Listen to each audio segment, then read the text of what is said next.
안녕하십니까. 당독소 연구소 블루닥터 박명규입니다. 일주일에 한 번씩 제가 이렇게 뵙게 되는데요. 오늘은 임산부와 수유부가 조심해야 될 음식을 주제로 해서 함께 좀 나눠보는 시간을 가지려고 합니다. 제가 이 주제를 택하게 된 것은 예비 어머님도 그렇고 임신하신 분들도 그렇고 또 수유하시는 분들도 정말 우리 다음 세대 아이들을 건강하고 똑똑하게 잘 키우고 싶은데 제대로 이런 지식들을 가지고 이런 임신을 하거나 수유를 한다면 여러분의 자녀들이 훨씬 더 건강하고 똑똑하고 아이를 키우면서 보람을 느낄 수 있는 아마 그런 그 식생활을 제가 가이드하는 게 너무 중요하다, 이런 판단이 들어서 오늘 주제를 제가 정했습니다. 그러면 이제 이 슬라이드를 보면서 시작을 하도록 하겠습니다. 왜 임산부와 수유부가 조심해야 되느냐?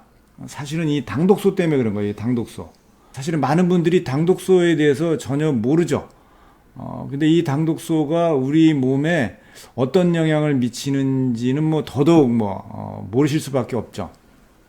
그래서 저희가 이게 임산부라든가 수유부를 이제 계획하거나 이제 그 과정에 계시는 이제 어머님들이나 임산부들께서 정말 이거를 아셔야 된다. 그래야지 우리 다음 세대가 자녀들이 정말 건강하고 똑똑하게 정말 자랄 수 있다. 그래서 이게 뭐냐, 엄마가 먹은 당독소, 음식이죠. 음식 속에 요리하는 거, 튀기고 굽고 볶은 거, 이런 음식에 대표적으로 당독소들이 다 높습니다. 이게 근데 수유부 엄마가 먹게 되면 아이한테 그대로 모유를 통해서 전달이 된다는 거죠. 이게 이제 가장 큰 문제가 되지 않을까, 이런 생각이 듭니다. 그래서 보세요. 이게 지금 연구돼 가지고 나온 자료인데, 우리가 마트나 편의점에서 잘 팔리는 제품 속에 당독소가 이미 연구가 다 됐어요. 우리가 먹는 모든 음식에 당독소가 얼마가 들어있는지 구글에서 어드밴스 글리케이션 앤드 프로덕트, 이걸 이제 최종 당화산물이라고도 하고, 아니면 글리코톡신이라고 치거나 이렇게 해가지고 보게 되면 음식 속에 당독소가 얼마나 들어있는지를 다 알 수 있어요. 여기 보시면 감자 같은 포테이토 칩 같은 거나 이런 것들이죠. 감자로만 프렌치 프라이즈라든가 이런 것들이 아크릴아마이드 프로덕트, 아크릴아마이드가 만들어진다. 이게 프라잉 하거나 그릴링 하거나 베이킹 하게 되면 여기에 당독소들이 얼마씩 이렇게 만들어진다, 이렇게 돼 있죠. 그 다음에 불포화 지방산 같은 거, 카로티노이드라든가 비타민류 같은 이런 그 에스프레소 커피 같은 거, 포테이토 칩, 이런 것들을 이제 오렌지 주스 같은 거 이런데 얼마나 들어있는지. 그 다음에 우리가 분유, 그 다음에 유제품 같은 거, 그 다음에 계란이라든가 피넛버터, 이런 것들, 치킨, 미트 이런 것들 있죠. 이런 거를 다 마트나 편의점 할 때 어떻게 하죠? 로스팅 하거나 체링 하거나 보일링 하거나 베이킹 하거나 그릴링 하거나 토스팅 같은 거, 이런 과정을 통해서 이런 제품들이 만들어지죠.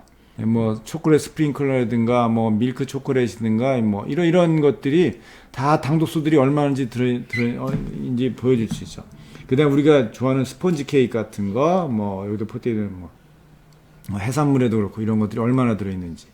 근데 제가 진짜 우려하는 거는 뭐냐면, 여러분들이 잘 모르시는데 이 과일 주스 같은 거, 이런 거 전혀 과일 주스에 무슨 당독소가 많겠냐? 엄청나게 많습니다. 진짜 어마어마하게 많죠. 이게 왜냐하면 과일 주스를 만들 때 이 하이 프락토스 콘 시럽, 고가당 시럽을 음료를 만드는 과정에 이게 집어넣기 때문에 그런 거예요. 이런 것들을 넣기 때문에. 그 샐러드나 드레싱 같은 거 할 때 발사믹 식초를 많이 쓰시죠. 발사믹 식초 맛있지 않습니까? 근데 이 색깔이 검은색이죠. 근데 이 발사믹 식초 만들 때 그 식초 맛을 없애기 위해서 뭐냐, 하이 프락토스 고가당 시럽을 쓰죠. 그리고 그걸 또 끓이든가 아니면 이렇게 살균하든가 이런 과정들을 겪어야 되잖아요. 이 모든 제품 중에서 가장 많은 게 뭐냐면 발사믹 식초예요. 발사믹 식초가 리터당 2.6g이 들어있어요. 당독소가 어마어마합니다. 이거 정말 이 발사믹 식초가 많은 사람들이 엄청나게 좋아하는데 당독소가 최고 높아요. 이런 쿠키 같은 경우도 보면 엄청나게 높죠. 우리가 소프트 드링크 같은 경우 이런 것들도 이런 것들이 왜 그러냐, 다 콘 시럽 같은 거, 하이 프락토스 과당을 이렇게 많이 우리가 이걸 만드는 데 쓰기 때문에 이런 현상들이 나타난다. 사실 잘 모르고 아무 생각 없이 뭐 가르쳐 준 사람도 없고 얘기해 준 사람도 없기 때문에 이런 것들을 좀 우리가 눈여겨봐야 된다.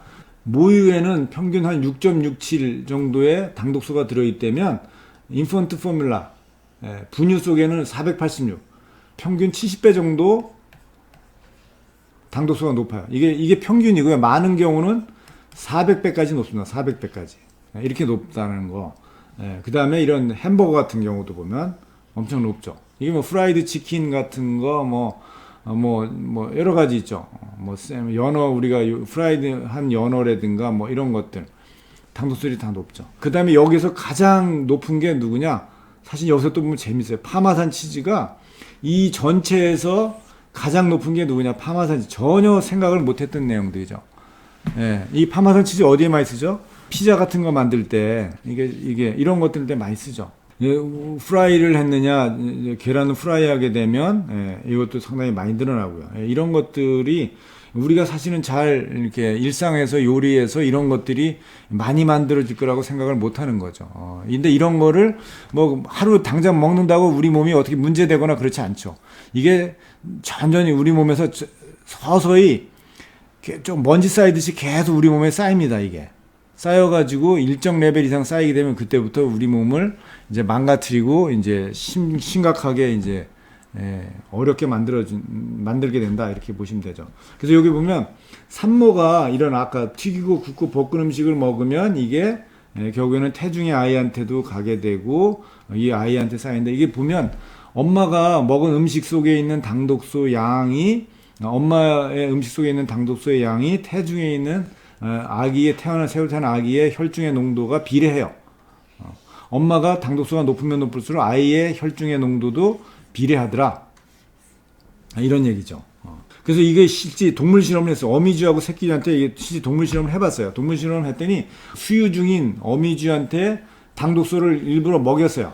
먹인 다음에 혈중의 지질 변화를 봤더니 안 먹인 그룹하고 당독소를 먹인 그룹 봤더니 콜레스테롤 수치가 86에서 138로 뛰었죠. 중성지방은 33에서 43으로 뛰었죠. 그 다음에 HDL은 22에서 10으로 반토막이 났죠. HDL이 좋은 콜레스테롤이 다 떨어졌죠. 그 다음에 나쁜 콜레스테롤 LDL은 57에서 2배 이상 떠있어요. 119로 뛰고요. 어미쥐의 그 모유 속에 당독소가 얼마 들어있냐 봤더니 컨트롤주하고 당독소를 먹인 어미쥐의 모유 속에 보니까 혈당이 108인데 164, 혈당이 높죠. 인슐린이 0.36인데 0.2, 인슐린 떨어져 있죠. 콜레스테롤도 높아 있고, 그 다음에 중성지방도 높아 있고, 단백질이 변형된 것들도 당독소가 이렇게 높고, 그래서 당독소를 먹은 어미쥐의 모유 속에 이런 것들이 이렇게 올라가 있다. 일반 쥐보다 이렇게 올라가 있다. 그래서 당독소를 먹였더니 어미쥐의 그 모유를 먹은 새끼쥐의 혈중의 지질 농도를 보니까 똑같아요. 콜레스테롤 올라가 있죠. 중성지방 올라가 있죠. HDL 반토막 났죠. LDL 다 올라갔죠. VLDL도 올라갔죠. 다 올라갔죠. 이런 수치들이. 당독소를 먹은 어미쥐의 그 혈중의 당독소가 결국에는 모유를 통해서 아이한테 그대로 전달이 되더라. 이렇게 되고요. 그래서 제가 이거를 왜 했느냐. 임신 중에, 그 다음에 수유 중에, 임신성 당뇨가 되면 더욱 그렇습니다. 임신성 당뇨가 되면 혈중의 태중의 아이의 발달과 특히 두뇌 발달인가 뇌 발달에 치명적인 영향을 줄 수가 있어요. 임신했을 때 가공식품이라든가 고설탕에 고온에 요리한 것들을 먹게 되면 이게 아까처럼 태중의 아이한테 당독소가 그대로 전달이 된다는 거. 염증이라든가 이형성증이라든가 이런 당독소가 이 태중의 아이한테도 축적이 된다는 거. 그 다음에 모유 수유를 하게 되면, 근데 모유 수유를 하는데 엄마가 만약에 수유 중에 흡연을 한다. 그 다음에 이런 당독소가 많은 음식을 먹는다. 아니면 모유를 안 먹고 분유를 먹게 된다. 그렇게 되면 염증이 올라가고 산후 스트레스가 올라가고 당독소가 축적이 되죠. 근데 여기서 끝나지가 않고, 그럼 이 아이가 커가지고 어떻게 되냐? 비만, 당뇨, 심혈관계질환, 염증, 산화적 스트레스 같은 이런 질환이나 증상에 걸릴 가능성이 되게 높아진다. 사실은 이게 가장 큰 이유죠. 이게 그냥 그 시대에서 끝나는 것이 아니라, 왜 그렇죠? 이해는 한번 이게 축적된 거는요, 없어지지가 않고요. 계속 태중에서부터 쌓였다라면 이게 계속 이렇게 쌓이는 거죠. 나이가 들어가면서 계속 쌓입니다. 이 쌓여가지고 만약에 일정한 레벨 이상 쌓이게 되면 이때부터 대사성 질환, 퇴행성 질환, 뭐 이런 질환들이 다 심각하게 오는데 다른 사람보다 더 빨리 오고 증상은 훨씬 더 심각해진다. 이렇게 보시면 될 것 같아요. 그래서 분유는 왜 분유에 당독소가 많냐? 이 열을 가야 되거든요. 분유 속에는 여러 가지를 집어넣어가지고 혼합하면서 지방을 녹이려니까 온도를 뭐 90도씨로 이렇게 올리죠. 그 다음에 이거를 갖다가 잘 혼합을 해야 되니까, 호모게를 해야 되니까 고압에서, 온도가 높은 데서 고압에서 잘 믹스를 해야 되고, 여기에 단백질과 미네랄과 뭐 탄수화물 이런 걸 다 집어넣죠. 그러면 살균을 또 90도씨에서 95도에서 한 22초 정도 하죠. 그리고 이거를 분무 건조를 하기 위해서 280도씨에서 통과하면서 이게 건조하다 보니까, 그래서 그렇게 해서 이제 이 분유가 만들어지는 과정에서 당독소가 그렇게 많이 만들어진다. 이렇게 보시면 될 것 같아요.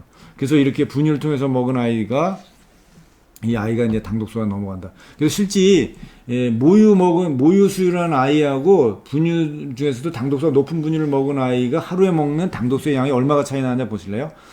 유아기 3에서 10개월 되는 사이에 유아기가 하루 섭취하는 이게 CML 이제 당독소 종류 일종인데, 당독소 총량이 킬로그램당 4나노그램을 먹어요. 하루에 먹는 양이.